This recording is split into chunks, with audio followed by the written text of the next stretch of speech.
দর্শক আসসালামু আলাইকুম। যৌন সম্পর্ক নিয়ে আজকে কিছু কথা বলবো, বিশেষ করে প্রথমবার প্রথম যৌন সম্পর্ক এটি কিন্তু অনেক সময় দেখা যায় যে এটা খুবই গুরুত্বপূর্ণ। কারণ প্রথমবারের যে স্মৃতিটা বা প্রথমবারের যে অভিজ্ঞতাটা বা প্রথমবার দুজনের মধ্যে যে সম্পর্কটা, শারীরিক সম্পর্কটা, সেটি কিন্তু আসলে একটা ভিত্তিপ্রস্তরের মতো কাজ করে বা একটা সুখস্মৃতি হিসেবে থাকে। আমরা জানি যে নারী এবং পুরুষের মধ্যে এটি একটি জীবনের একটি গুরুত্বপূর্ণ মাইল ফলক। এই প্রথম সহবাসে অনেকের বিপত্তি হয় বা প্রথম সহবাস নিয়ে অনেকে খুব বেশি আতঙ্কিত থাকেন, বিশেষ করে যারা একটু আতঙ্কগ্রস্ত মানুষ বা একটু ভয় বা নার্ভাসনেস যাদের মধ্যে বেশি, তারা সাধারণত এটা নিয়ে খুব বেশি টেনশনে থাকেন। তো সেই বিষয় নিয়ে আমরা একটু বলতে চাচ্ছি যে এটি শুধুমাত্র শারীরিক মিলন নয়, বরং আসলে দুটি মানুষের মধ্যে গভীর একটা আবেগীয় এবং মানসিক সংযোগ স্থাপনের একটি সুযোগ। এটি এমন একটি অভিজ্ঞতা, এবং এই অভিজ্ঞতা যাতে সুন্দর এবং স্মরণীয় হয় সেজন্য কিছু গুরুত্বপূর্ণ বিষয় মাথায় রাখা জরুরি। সেটা নিয়েই আজকে একটু আলাপ করতে যাচ্ছি। প্রথম বিষয় হচ্ছে সঙ্গীর সাথে খোলামেলা আলোচনা। আপনার সঙ্গীর সাথে আপনার অনুভূতি, আপনার চিন্তাভাবনা, আপনার ভয়, প্রত্যাশা সম্পর্কে খোলাখুলিভাবে কথা বলুন। আপনি কী ধরনের স্পর্শ পছন্দ করেন, কোন বিষয়ে আপনি নিশ্চিত নন, বা আপনার কাছে কোনো বিশেষ চাহিদা আছে কিনা, এসব বিষয়ে আলোচনা করুন। এতে দুজনের মধ্যে আস্থা বাড়বে এবং অভিজ্ঞতা আরও উপভোগ্য হবে। তৃতীয় বিষয় হচ্ছে সম্মতি। সহবাসের জন্য দুজনের সম্মতি কিন্তু খুবই অপরিহার্য। আপনার সঙ্গী যদি মানসিক বা শারীরিকভাবে প্রস্তুত না হন, তবে তাকে চাপ দেওয়া যাবে না, এবং এটি একেবারেই উচিত নয়।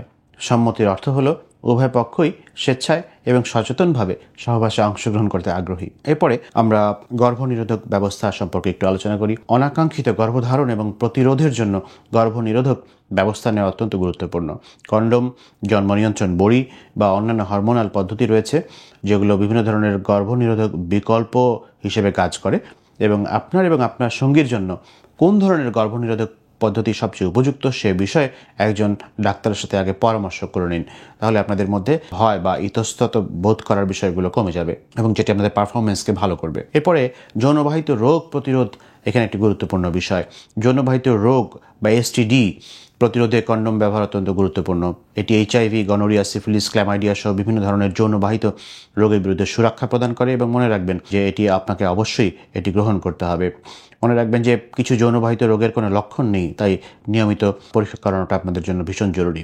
মানসিক প্রস্তুতি এখানে অনেক বড় একটি বিষয়। শারীরিক সুস্থতার পাশাপাশি মানসিকভাবেও প্রস্তুত থাকাটা ভীষণ জরুরি। কিন্তু আসলে প্রথমবার সহবাসে কিছুটা অস্বস্তি, কিছুটা উদ্বেগ, কিছুটা ভয় অনুভব করা খুবই স্বাভাবিক। এই অনুভূতিগুলোকে স্বীকার করুন এবং আপনার সঙ্গীর সাথে এই বিষয়ে কথা বলুন।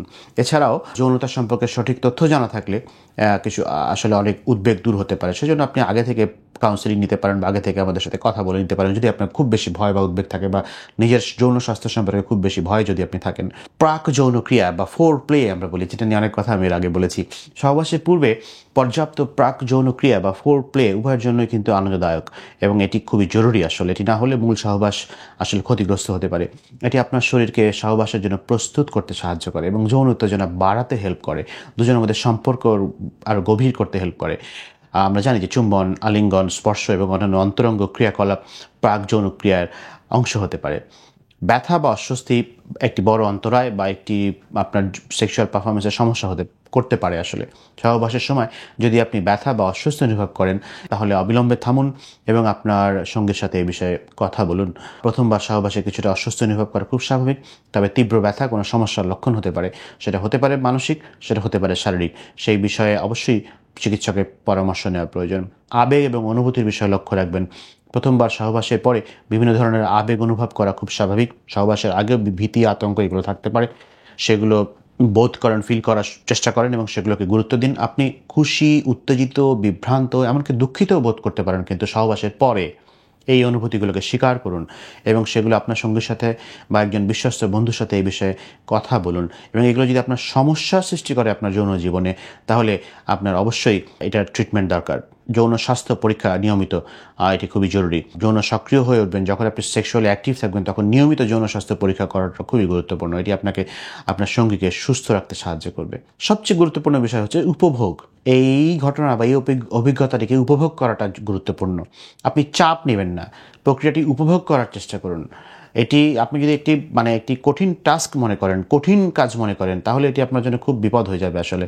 আপনি এটাকে প্রতিটা মুহূর্ত যখন উপভোগ করার চেষ্টা করবেন, এবং তখন হচ্ছে আপনার সহবাস খুব আনন্দদায়ক হবে। এটি একটি আনন্দদায়ক অভিজ্ঞতা হিসেবে আপনার জীবনে এটা আসলে থেকে যাবে। তো অনেকে যারা এটাকে চাপ হিসেবে নেন, যে আমাকে পারতেই হবে, আমাকে ভালো পারফর্ম করতেই হবে, আমি যদি ভালো পারফর্ম না করি তাহলে আমার পার্টনার কি ভাববেন, তাহলে তার কাছে আমার অপমানিত হতে হবে, তিনি কি ভাববেন, বা তখন আপনার আত্মবিশ্বাস কমা শুরু করবে, আপনি তখন নার্ভাস হয়ে যাবেন এবং আপনি তখন ভালো পারফর্ম ডেফিনেটলি করতে পারবেন না। তো চাপটা কেন আসবে?